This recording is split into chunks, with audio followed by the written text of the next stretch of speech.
Welcome again. आज देखते हैं लेक्चर सेकंड मोशन चैप्टर का।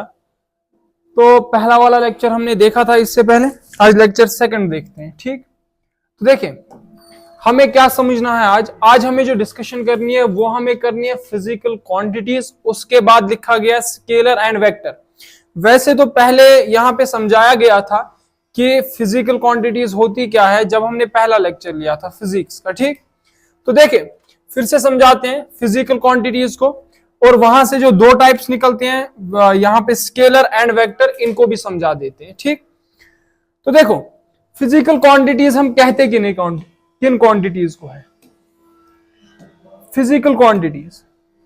वो सारी क्वांटिटीज जिनको आप मेजर कर सकते हैं उन्हें फिजिकल क्वांटिटीज कहते हैं। ठीक, तो मतलब अगर आपने फिजिकल क्वांटिटीज की डेफिनेशन लिखनी हो तो आप क्या कहोगे? Those quantities which can be measured. ठीक, तो मतलब which can be measured, which can be measured, जिनको मेजर किया जा सकता है। ठीक, उन्हें हम क्या कहते हैं? उन्हें हम फिजिकल क्वांटिटीज कहते हैं। बात समझ में आई? तो देखिए ये जो हमारे पास फिजिकल क्वांटिटीज होते हैं, ये फिजिकल क्वांटिटीज जो होती है, जितने भी क्वांटिटीज मेजर किए जा सकते हैं उन्हीं को कहते हैं। इस फिजिकल क्वांटिटी में जो होते हैं, इसमें दो चीजों को मिलकर ये बनती है। एक होती है न्यूमेरिकल वैल्यू, एक होती है न्यूमेरिकल वैल्यू प्लस क्या होता है? प्लस यूनिट होता है। मतलब ये दो चीजों से बनता है। ये जो फिजिकल क्वांटिटी है, अगर इस न्यूमेरिकल वैल्यू को n से रिप्रेजेंट करे, इस यूनिट को u से रिप्रेजेंट करे, मतलब न्यूमेरिकल वैल्यू और यूनिट को मिला के हमारे पास क्या बनती है? फिजिकल क्वांटिटी बनती है। जैसे अगर मैंने कहा 20 डिग्री सेल्सियस, तो इसका मतलब क्या हुआ? ये जो डिग्री सेल्सियस मेरे पास है, ये मेरे पास एक यूनिट है, और ये जो 20 है ये मेरे पास एक न्यूमेरिकल वैल्यू है। बात समझ में आ गई? अगर मैं क्या कहता हूं, मैं कहता हूं 50 केल्विन, तो केल्विन भी एक टेम्परेचर का यूनिट है, तो केल्विन जो है ये यूनिट है और 50 जो है न्यूमेरिकल वैल्यू है। वैसे अगर मैं आपको कहता हूं, मैं आपसे कहता हूं 70, इसका कोई मतलब निकलता है? नहीं। जब तक एक फिजिकल क्वांटिटी में न्यूमेरिकल वैल्यू और यूनिट नहीं होता है तब तक उसका पूरा मतलब नहीं निकल सकता। ठीक, तो मतलब फिजिकल क्वांटिटी के लिए क्या होना चाहिए? एक न्यूमेरिकल वैल्यू होना चाहिए, एक यूनिट होना चाहिए। जैसे अगर हम फिजिकल क्वांटिटीज की बात करें, फोर्स है, स्पीड है, एक्सीलरेशन है, इसी तरीके से डिस्प्लेसमेंट है, डिस्टेंस है और टाइम, तो बाकी चीजें। ठीक, करंट वगैरह। जैसे फोर्स का अगर मैं यूनिट कहूं तो फोर्स का जो होता है न्यूटन होता है। जैसे कि आपने 10 न्यूटन कहा, तो 10 न्यूमेरिकल वैल्यू और न्यूटन जो होगा वो क्या होगा? वो इसका यूनिट होगा। अगर मैं स्पीड की बात करता हूं तो 30 मीटर पर सेकंड, यहां पे जो मीटर पर सेकंड ये मेरे पास क्या होगा? एक यूनिट होगा। 30 जो होगा न्यूमेरिकल वैल्यू होगा। एक्सीलरेशन तो 20 मीटर पर सेकंड स्क्वायर, और ये जो इसका यूनिट ये न्यूमेरिकल वैल्यू होगा। बात समझ में आ गई? तो मतलब फिजिकल क्वांटिटी को, अगर फिजिकल क्वांटिटी होती है तो उसमें दो चीजें होती है, एक न्यूमेरिकल वैल्यू और यूनिट होता है। ठीक, तो यहां से पीछे चलते हैं। देखिए फिजिकल क्वांटिटी की तो बात समझ में आ गई। अब इस फिजिकल क्वांटिटी की दो टाइप्स निकलती हैं। कौन कौन सी टाइप्स होती है? जो कि 9th में वैसे पढ़नी है। अगर हम 10th की, ये हायर क्लास की बात करें 12th के बाद, तो उसमें टेंसर वगैरह आता है। ठीक, रैंक 1, इसी तरीके से रैंक 0। तो जैसे मैं आपके इंफॉर्मेशन के लिए बता दूं, ये जो स्केलर होते हैं ये रैंक 0 टेंसर होते हैं। क्या होते हैं? Rank 0 tensor, rank 0 tensor. और ये जो होती है, ये वेक्टर क्वांटिटीज जो होती है, ये रैंक 1 टेंसर होती है। क्या होती है? Rank 1 tensor, rank 1 tensor, rank 1 tensor. अब आगे देखो, अब हमें समझना होगा कि ये स्केलर क्वांटिटी किसे कहते हैं और ये वेक्टर क्वांटिटी किसे कहते हैं। देखिए फिजिकल तो देखिए अब यहां से तो हमने डायरेक्ट देखा दो टाइप्स है फिजिकल क्वांटिटीज के, एक तो स्केलर और वेक्टर। अब ये स्केलर और वेक्टर को हम देखते हैं, क्योंकि यहां से अलग से मेंशन किया गया है स्केलर किसे कहते हैं, वेक्टर किसे कहते हैं। वैसे तो एक बात होनी चाहिए, ये वेक्टर, ये स्केलर। अब अगर मैं बात करता हूं इस स्केलर क्वांटिटी की, तो ये किसे कहते हैं हम? Scalar quantity. देखिए वो सारी क्वांटिटीज जिनमें खाली मैग्नीट्यूड हो उन्हें हम स्केलर क्वांटिटीज कहते हैं। ठीक है, खाली क्या हो, मैग्नीट्यूड हो, डायरेक्शन ना हो। तो क्या लिखोगे, वो क्वांटिटीज जिनमें क्या हो, खाली एक मैग्नीट्यूड हो, डायरेक्शन ना हो, उन्हें हम स्केलर क्वांटिटीज कहते हैं। क्या कहते हैं, स्केलर क्वांटिटीज। जैसे आपकी छोटी क्लास में इस तरीके से दिखने को हमें मिलेगा, डिस्टेंस मिलेगा। ठीक, तो डिस्टेंस जो होगी ये एक स्केलर क्वांटिटी होगी। मतलब डिस्टेंस में क्या होगा, आपके पास 40 किलोमीटर इस तरीके से लिखा होगा, जैसे कि 40 किलोमीटर। तो ये 40 किलोमीटर जो लिखा होगा ये खाली एक मैग्नीट्यूड होगा, इसमें कोई डायरेक्शन नहीं है। इसी तरीके से स्पीड, ये एक स्केलर क्वांटिटी है, स्पीड। तो स्पीड भी क्या है, स्पीड भी एक स्केलर क्वांटिटी होगी, जैसे कि 20 मीटर पर सेकंड। ठीक, स्केलर क्वांटिटी होगी। लेकिन अगर इनको हम डायरेक्शन ऐड कर देते हो तो तब ये क्या बन जाएंगे, वेक्टर बन जाएंगे। जैसे कि इसका जो स्पीड का वेलोसिटी इस तरीके से आता है। ठीक, तो अगर मैं इनकी बात करूंगा, यहां से अगर बात की जाए एनर्जी की, एक स्केलर क्वांटिटी होती है। बात समझ में आपको आ रही है? एनर्जी की बात करें तो स्केलर क्वांटिटी होती है। ठीक, इसी तरीके से अगर आप बात करें वर्क की बात करें तो एक स्केलर क्वांटिटी होती है। ठीक, तो एटसेट्रा एटसेट्रा बाकी भी हम देखते हैं। ठीक, तो इसी तरीके से जो बात रहती है एक वो इलेक्ट्रिसिटी की रहती है, इलेक्ट्रिसिटी। वैसे अगर आपके पास क्वेश्चन आता है, बात याद रखना, अगर आपके पास क्वेश्चन आता है 9th 10th में, अगर किसमें क्वेश्चन आता है 9th 10th में, तब तो आप स्केलर लिखोगे। क्या लिखोगे, स्केलर। लेकिन वैसे ये जो है, वैसे तो है ये टेंसर। बात क्या है, मैंने टेंसर शायद पहले समझाया था, टेंसर क्वांटिटी किसे कहते हैं। देखिए अगर मैं इलेक्ट्रिसिटी की बात करता हूं, ये 9th 10th में आपने स्केलर बता देनी है। लेकिन वैसे जो होती है असल में टेंसर क्वांटिटी होती है। क्या होती है, टेंसर क्वांटिटी। वो भी बताएंगे क्यों होती है। ठीक, वो आगे मैं लास्ट पेज पे डिस्कस करूंगा क्यों ये टेंसर क्वांटिटी होती है। लेकिन हमें किस पे डिस्कशन करनी है, हमें करनी है वेक्टर क्वांटिटीज पे डिस्कशन। किन पे डिस्कशन करनी है, वेक्टर क्वांटिटीज पे। देखिए वेक्टर क्वांटिटीज पे जाने से पहले एक चीज को समझाना मैं जरूरी समझूंगा, जो है डायरेक्शंस। क्या है, डायरेक्शंस। जैसे कि ईस्ट, वेस्ट, नॉर्थ, साउथ, ये सारी चीजें आपको पता है। क्या पता है आपको, इस तरीके से ये हो गया ईस्ट, ये हो गया वेस्ट, ये हो गया आपके पास नॉर्थ, ये हो गया साउथ। ये 4 डायरेक्शंस आपको पता है। क्योंकि देखो हमें क्या करना होगा, डायरेक्शंस इसलिए मैं पढ़ा रहा हूं, जब आप वेक्टर्स को पढ़ते हैं तो उसमें मैग्नीट्यूड भी आता है और डायरेक्शन भी आता है। तो इसलिए पहले डायरेक्शंस को समझते हैं, बाद में वेक्टर को समझते हैं। ठीक, तो देखिए अब ईस्ट, वेस्ट, नॉर्थ और साउथ। अब अगर बात होगी, यहां पे आप समझोगे, अगर मैं इस पूरे की बात करूंगा, अच्छी तरीके से समझना, अगर यहां पे क्या करते हैं, यहां पे इस पूरे की बात करते हैं, ये पूरा कितना डिग्री का होगा, ये पूरा जो है ये पूरा कितने डिग्री का होगा, ये जो हमारे पास होगा ये 360 डिग्री का है। कितना, 360 डिग्री। अब ये 360 कितना, इक्वल 4 क्वाड्रेंट्स में है, तो 4 क्वाड्रेंट्स।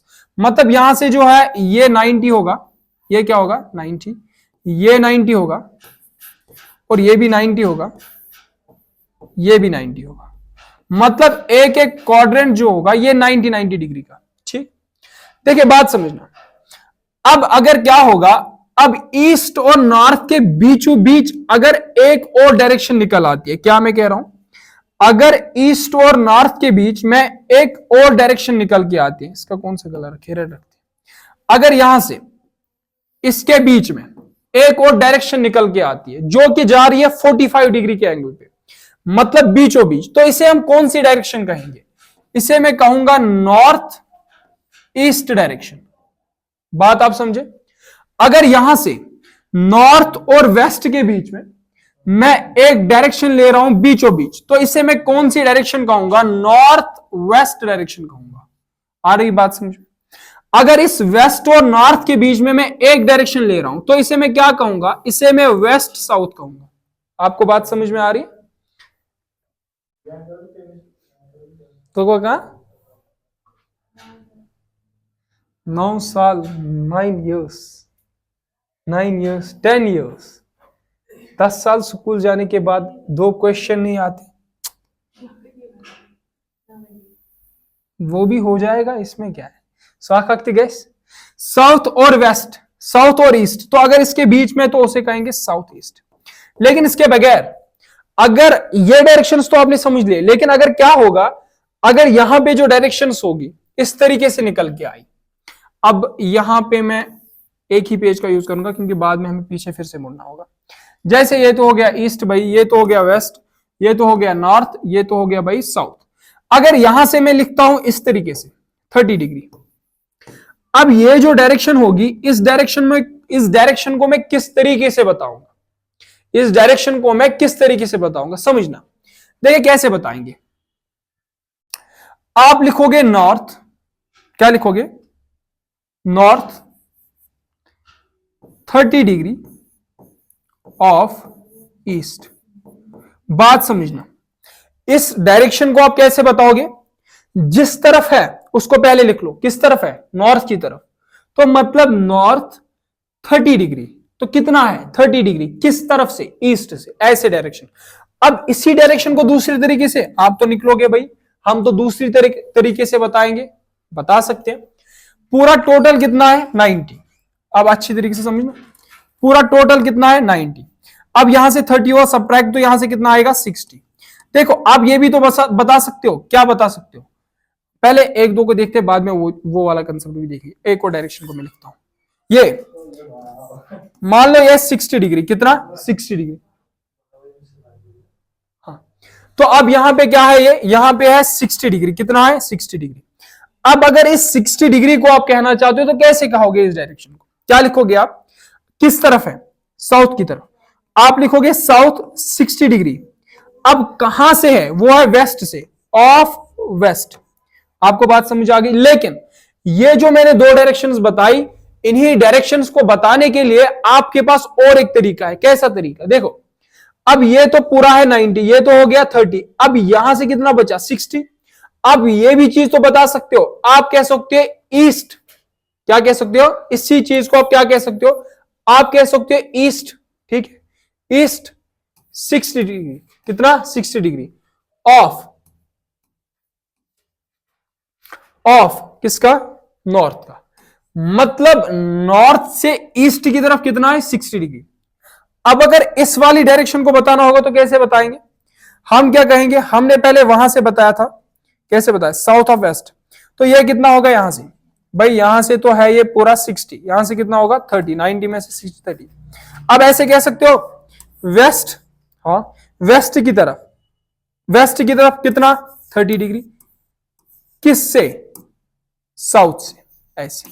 आपको, मुझे उम्मीद है कि आपको ये चीज समझ आ चुकी होगी। देखिए अगर आपको अब ऐसे कहा जाएगा 30 kilometre, 30 kilometre east of south, ऐसे ही डायरेक्शन है, तो 30 किलोमीटर ईस्ट ऑफ साउथ, पहले आप इस तरीके से बनाओगे, कैसे, ये भाई हो गया ईस्ट, ये हो गया वेस्ट, ये हो गया नॉर्थ, ये हो गया साउथ, क्या है 30 किलोमीटर, तो पहले आप 30 किलोमीटर, 30 किलोमीटर, सॉरी 30 किलोमीटर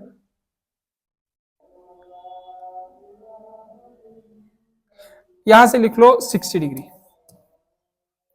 तो कैसे 30 किलोमीटर 60 डिग्री पे, कैसे 60 डिग्री पे, तो 60 डिग्री पे कैसे लिखोगे, ईस्ट ऑफ साउथ, तो मतलब ईस्ट की तरफ कहां से, साउथ से, कितना, पहले तो आप ऐसे इस फैक्टर को बनाओगे तो कितना है 30 किलोमीटर, हाँ, अब कितना 60 डिग्री, 30 किलोमीटर 60 डिग्री किस तरफ है, ईस्ट की तरफ, कहां से, साउथ से, तो ये ऐसे डायरेक्शन आएगी। बात समझ में आ गई, ये डायरेक्शंस को थोड़ा समझना था, ठीक। तो हमें क्या समझना है, हमें एक्चुअलिटी में, एक्चुअलिटी क्या, एक्चुअलिटी,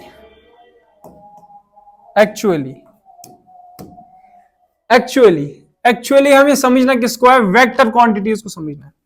ठीक है, अगर मैं वेक्टर क्वांटिटीज की बात करूंगा तो ये किन्हें कहते हैं, जिन क्वांटिटीज में हमारे पास एक भाई हो मैग्नीट्यूड, क्या हो, एक हो मैग्नीट्यूड प्लस हो डायरेक्शन, हाँ दो चीजें होगी, अब plus vector law of addition को फॉलो करें। क्या करना चाहिए, वेक्टर लॉ ऑफ एडिशन को क्या करना चाहिए, फॉलो करना चाहिए। जितनी भी फिजिकल क्वांटिटीज है, अगर उनमें मैग्नीट्यूड है, डायरेक्शन है और वेक्टर लॉ ऑफ एडिशन को फॉलो करते हैं तो उन्हें मैं क्या कहता हूं, उन्हें मैं वेक्टर क्वांटिटीज कहता हूं। क्या मतलब वेक्टर लॉ ऑफ एडिशन, वो समझा देंगे। देखो अब यहां से समझो, एक तो मैग्नीट्यूड होना चाहिए और डायरेक्शन होना चाहिए। पहले इसी पे बात करते हैं। अगर फिजिकल क्वांटिटीज की बात की जाए, जैसे कि है मेरे पास डिस्प्लेसमेंट, ये डिस्प्लेसमेंट जो है मेरे पास एक वेक्टर क्वांटिटी होगी।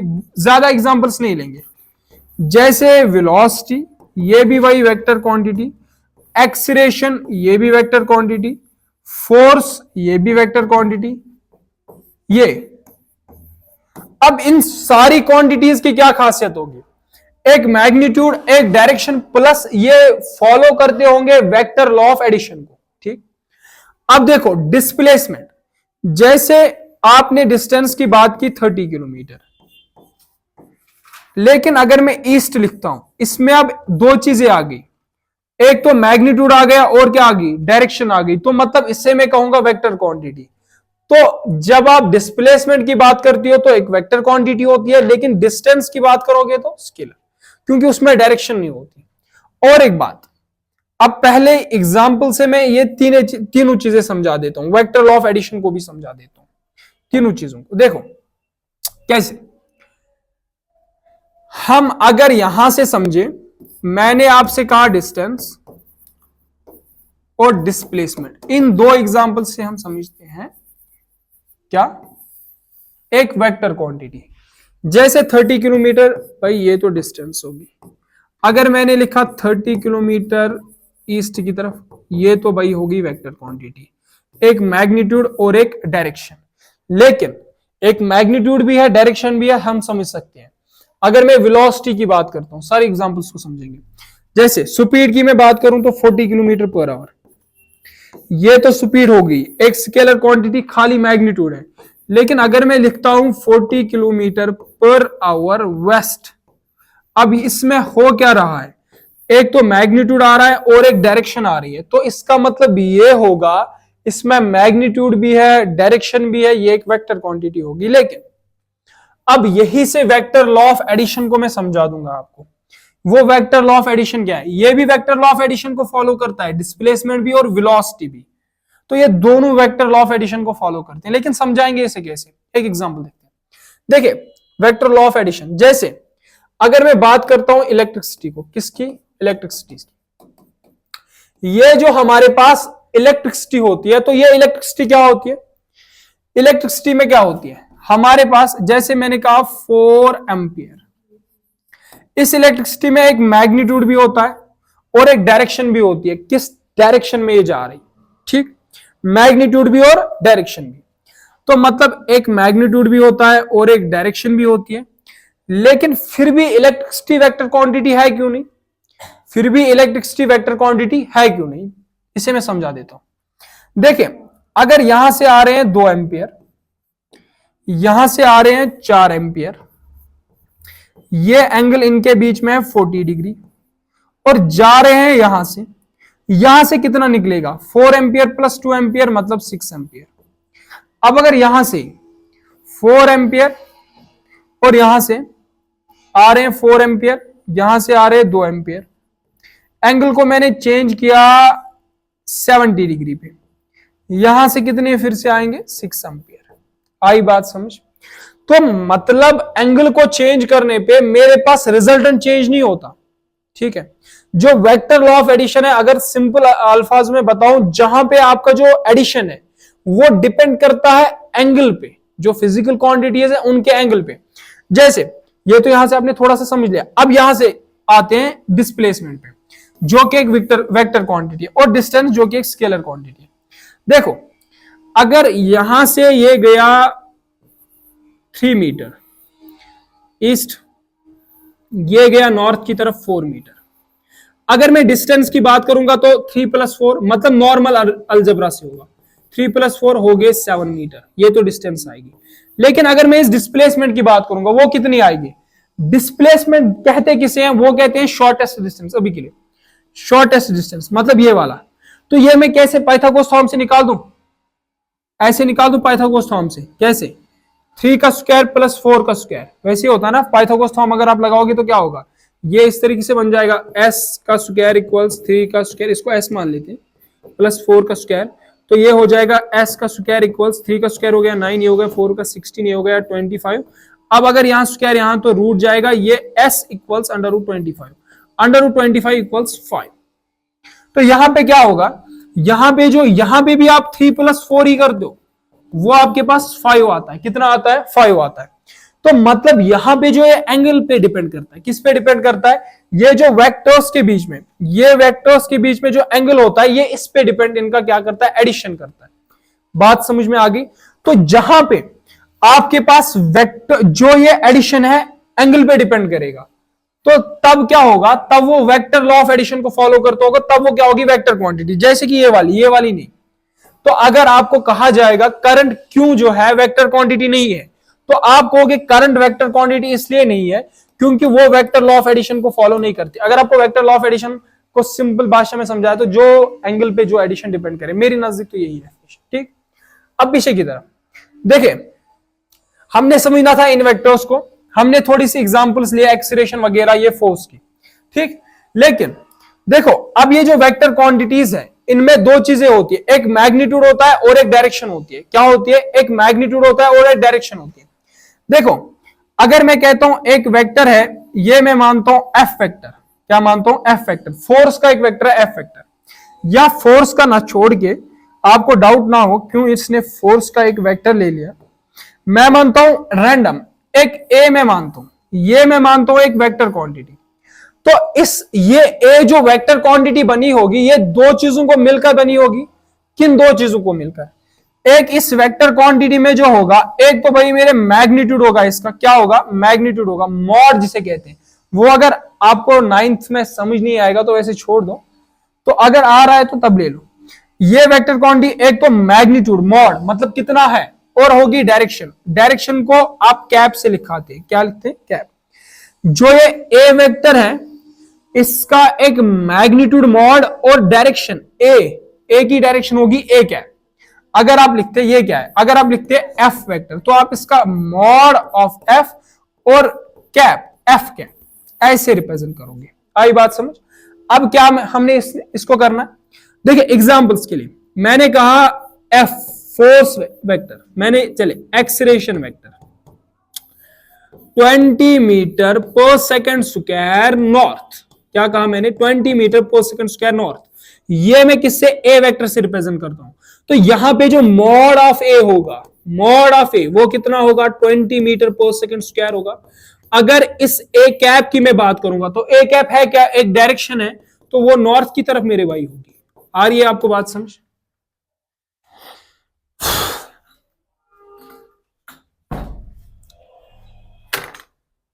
है ना तय।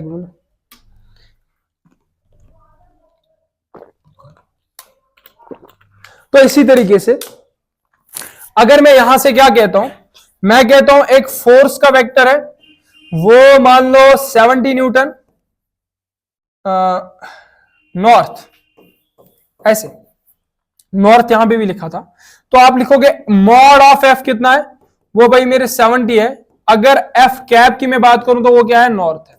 तो आपको बात समझ में आ गई, एक तो इसमें डायरेक्शन होगी और क्या होगा, मैग्नीट्यूड होगा। ठीक, देखिए अब अगर इसी वेक्टर को आगे समझते हैं, अब ये वेक्टर क्या हो सकता है, या तो 2 डायमेंशनल हो सकता है या तो 3 डायमेंशनल हो सकता है। या क्या हो सकता है, 2 डायमेंशनल या 3 डायमेंशनल। जैसे अगर ये वेक्टर हमारे पास क्या होगा, x और y, मतलब x और y, ठीक, दो डायरेक्शंस में, दो मतलब डायमेंशंस में। लेकिन ऐसा भी हो सकता है ये वेक्टर 3 डायरेक्शंस में हो, x y और z में हो, किसमें हो, x y और z में हो।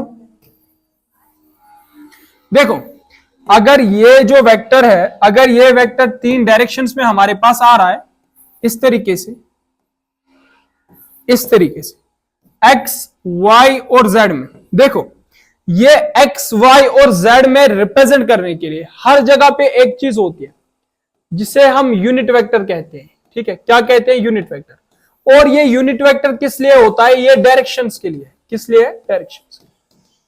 जैसे वो मैंने ए कैप कहा था ना, ए कैप एक यूनिट वेक्टर था। क्या था? एक यूनिट वेक्टर।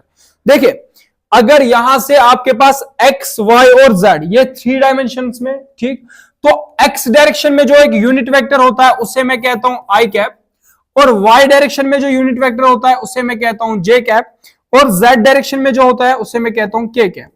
अब अगर कभी भी आपके पास लिखा हुआ था 40 आई कैप, 40 न्यूटन आई कैप मान लो, वो आप फोर्स मान लो, और 30 जे कैप प्लस 2 के कैप, तो इसका मतलब ये है क्या? आप फोर्स मान लो, कुछ भी मान लो, ठीक, ये जो वेक्टर है ये 3 डायमेंशंस में चल रहा है। अब कैसे चल रहा होगा? देखो एक बंदा अगर वेलोसिटी ये मान लो, या तो क्या हो सकता है, या तो एक बंदा जो चल सकता है या 2 डायरेक्शंस में चल सकता है, या तो पहले एक डायरेक्शन में ही चलेगा, मतलब एक ही एक्स एक्सिस में चलेगा, मतलब 2 किलोमीटर पर और एक डायरेक्शन में, या तो 2 डायरेक्शंस में भी चल सकता है। जैसे कि अगर आप एक कमरे में बैठे हो इस तरीके से, ये आप एक कमरे में बैठे हो, ठीक है, अब जब आप इस कमरे में बैठे हो तो यहां कमरे से आप इस कोने से निकल रहे हो, यहां की तरफ जा रहे हो, आप जा रहे हो 2 डायरेक्शंस में, कहां कहां? एक ये मान लो x, ये मान लो ये x, ये मान लो y, तो आप इस तरफ भी जा रहे हो, इस तरफ भी जा रहे हो, तो मतलब 2 डायरेक्शंस में चल रहे हो। तो यहां की तरफ जो है वो है आई कैप, यहां की तरफ जो है, यहां की तरफ है जे कैप। तो अगर इस ये वेक्टर आप जा रहे हो 20 किलोमीटर पर सेकंड से, कितना? 20 किलोमीटर पर सेकंड। अगर मुझे यहां पे अब लिखना होगा आपका ये वेक्टर, ये है, मतलब मान लो ये क्या है, ये वेलोसिटी, अगर मुझे ये लिखना होगा तो मैं लिखूंगा ऐसे 20 मीटर पर सेकंड, ऐसे आई कैप प्लस 20 मीटर। देखो एक बात तो है, वेट 1 सेकंड, ये तो कंपोनेंट्स में शायद इसको छोड़ के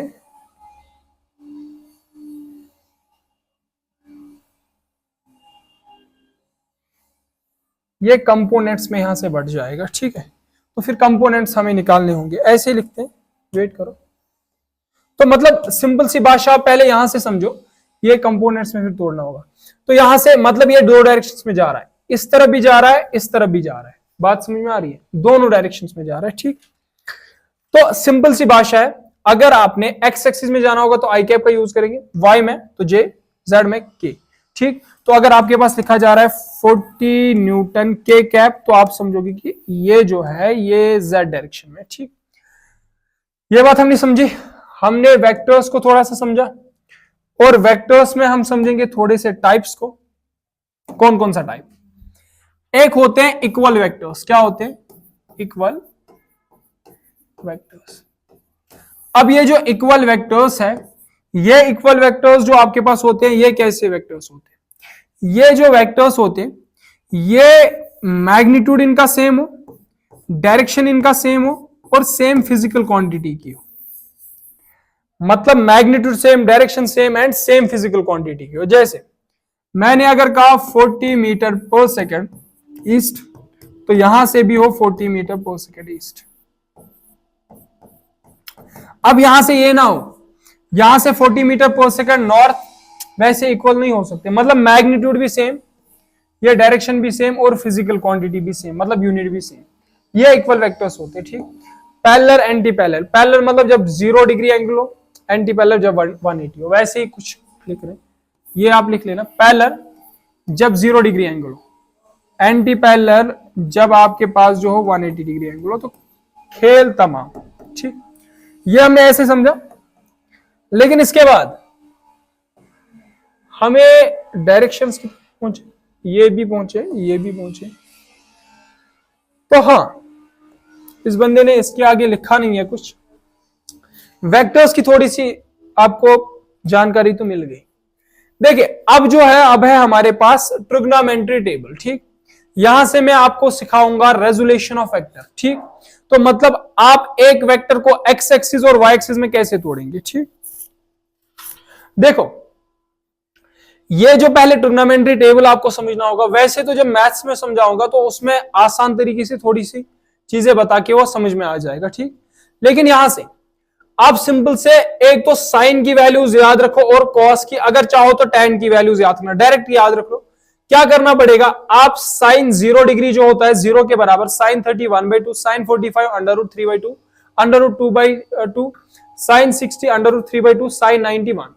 और अगर आप फिर कॉस का देखते हो तो इसका उल्टा करके चलो तो कॉस का मिलेगा, जैसे कॉस 0 डिग्री 1 के बराबर, कॉस 30 √3/√2/1। ये क्यों मुझे लग रहा है ये कुछ उल्टा सीधा, कॉस 45 1/2 होना चाहिए। cos 45 तो 1/2 है वैसे, ठीक?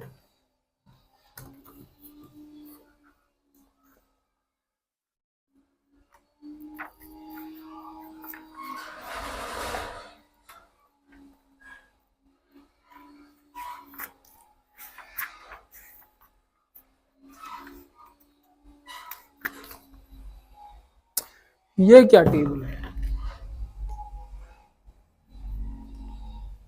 ये बाबा, कौन सा टेबल है? cos 45 जो होना चाहिए, cos 45 तो 1/√2 है, ये जो है ये 1/√2 है, ये 1/√2 है, ठीक है? तो ये गलत किया है इन लोगों ने, ठीक? तो देखो यहां से आपको cos 0 डिग्री पे 1, cos 30 पे √3/2, cos 45 पे √2/2 नहीं 1/√2, cos 60 1/2, cos 0, cos 90 0। फिर tan का भी इसी तरह, tan ये 0 आ जाएगा, ये √3/2 आ जाएगा, ठीक? तो ये इसी तरीके से tan 45 मतलब समझो, अगर आपने लिखना होगा cos 45, तो cos 45 की जगह पे लिखना है आपने 1/√2। अगर sin, ठीक है, खुश साइन 30 डिग्री, तो साइन 30 डिग्री किसके बराबर होगा? साइन 30 जो है आपके पास होना चाहिए 1/2, ठीक है? साइन 0 डिग्री 0 होता है, अगर साइन 0 डिग्री तो आप लिखोगे 0, ठीक है? बात समझ में आ गई? अगर लिखना होगा आप साइन 60, अगर कहीं जगह पे आपको मिलेगा साइन 60, तो √3/2 आपने डायरेक्ट लिखना है, बस, ठीक? तो बात समझे आप? वैसे चलते हैं आगे रेजोल्यूशन ऑफ फैक्टर पे हम, ठीक? रेजोल्यूशन ऑफ फैक्टर किसे कहते हैं? देखो भाई, कोई दरवाज कर बांध। रेजोल्यूशन ऑफ वेक्टर मतलब एक वेक्टर जो होगा उसे एक्स एक्सिस और वाई एक्सिस के डायरेक्शन में तोड़ना, उसे कहते हैं रेजोल्यूशन ऑफ वेक्टर। जैसे भाई ये था एक एक्स एक्सिस, ये है वाई एक्सिस, यहां से एक वेक्टर जा रहा है, ये मान लो ए वेक्टर, ये जा रहा है थीटा एंगल पे। अब इस एक्स एक्सिस की तरफ कितना आएगा, वाई एक्सिस की तरफ कितना आएगा, उसे मैं कहता हूं रेजोल्यूशन ऑफ वेक्टर। क्या कहता हूं? ये जरूरी है, क्योंकि मैं ये इसलिए पढ़ा रहा हूं क्योंकि हम जब आगे पढ़ेंगे वर्क को, या तो हमें पढ़नी होगी इसकी फॉर्मूला फोर्स इनटू डिस्प्लेसमेंट, या तो पढ़ना होगा अच्छे से, ठीक, एफ कॉस थीटा वगैरह वो कुछ सारा कुछ, ठीक? तो हम क्या करते हैं, ये जो रेजोल्यूशन ऑफ वेक्टर है, हमें एक वेक्टर को तोड़ना होगा दो डायरेक्शंस में। अब ये वेक्टर ए है, तो मतलब यहां इस थीटा की डायरेक्शन में जो कंपोनेंट आता है, मतलब इसका हिस्सा, क्या इसका हिस्सा जो आएगा वो कितना आएगा, और यहां पे इसका हिस्सा कितना आएगा वाई डायरेक्शन में। तो जिस डायरेक्शन में थीटा, पढ़ो, जिस डायरेक्शन में थीटा, तो जिस डायरेक्शन में थीटा उस डायरेक्शन में कॉस थीटा, 2 साल पहले बताया था इन लोगों को। तो मतलब ये होगा ए कॉस थीटा। अब यहां क्या होगा, यहां होगा ए साइन थीटा। बात समझे आप? मतलब इस डायरेक्शन में ए कॉस थीटा, इस डायरेक्शन में ए साइन थीटा। मैं समझा देता हूं एक एग्जांपल से। देखो ये अगर इस तरीके से, सॉरी, ये अगर इस तरीके से है, ये मान लो आप कितने डायरेक्शन, 45 डिग्री के एंगल पे। अब है 10 न्यूटन, कितना है 10 न्यूटन। अब हमें देखना है कि इस डायरेक्शन में एक्स एक्सिस में कितना फोर्स लग रहा है, वाई एक्सिस में कितना फोर्स। तो आप लिखोगे F of x, A cos theta लिखना है, मतलब 10 कॉस थीटा, मतलब कॉस 45, कॉस 45। अब आप देखोगे 10 इंटू, अब इस कॉस 45 की जगह पे 1/√2 आना है, तो ये आप लिख सकते हो 2 इंटू क्या लिख सकते हो, आप क्या कर सकते हो, आप इसे लिख सकते हो 2 इंटू 5, तो इंटू क्या लिखोगे 1/√2। अब बात समझने यहां से 2 इंटू 5 फिर से 10 होता है ना। अब इस 2 को लिख सकते हो √2 इंटू √2, क्योंकि इसलिए मैं इस तरीके से समझा रहा हूं ताकि आपको दिक्कत ना हो, इंटू 1/√2। अब यहां से √2 से √2 कैंसल, तो ये क्या बन जाएगा, ये √2 का मल्टीप्लाई 5 के साथ ये बन जाएगा 5/2 न्यूटन। मतलब एक्स एक्सिस में आपका इतना फोर्स होगा। लेकिन अगर आप वाई एक्सिस की बात करेंगे तो वाई एक्सिस में क्या है आपके पास, ये साइन थीटा, मतलब 10 साइन थीटा, तब इतना है 10 साइन थीटा, तो यहां पे क्या होगा साइन 45। अब ये 10 साइन 45 की जगह पे 1/√2, तो जब आप इसको वैसे ही सॉल्व करोगे ना तो ये भी क्या आ जाएगा, सेम आ जाएगा 5/√2। उम्मीद है कि आपको ये बात समझ आ चुकी होगी। तो देखते हैं हम इसके आगे, ये आप resolution of vector cos theta sine theta, आप इसको देखना यहां से, ये है 30 डिग्री पे 30 मीटर पर सेकेंड, तो इसको आप देखना इसी तरीके से 2-3 एग्जांपल्स को देखना। ये यहां से और एक बात याद रखनी है, और एक बात आपने याद रखनी है, जैसे यहां से मैंने आपको कहा एक्स और वाई, अब अगर मैंने शिफ्ट किया थीटा इस वाली डायरेक्शन में, ये नहीं कहना एक्स डायरेक्शन में जो हमेशा आएगा ए कॉस थीटा, जिस डायरेक्शन में थीटा होगा उसी डायरेक्शन में ए कॉस थीटा आएगा। मतलब ये अगर ए वेक्टर होगा तो यहां इस तरफ ए कॉस थीटा आएगा, मतलब जिस डायरेक्शन में थीटा उस डायरेक्शन में ए कॉस थीटा, यहां तो साइन थीटा आना है। आपको समझ में आया? ठीक, ये सारी बातें क्लियर। ठीक, तो अब ये एग्जाम्पल आप देखना। तो मिलते हैं हम कल फिर से नेक्स्ट वीडियो के साथ।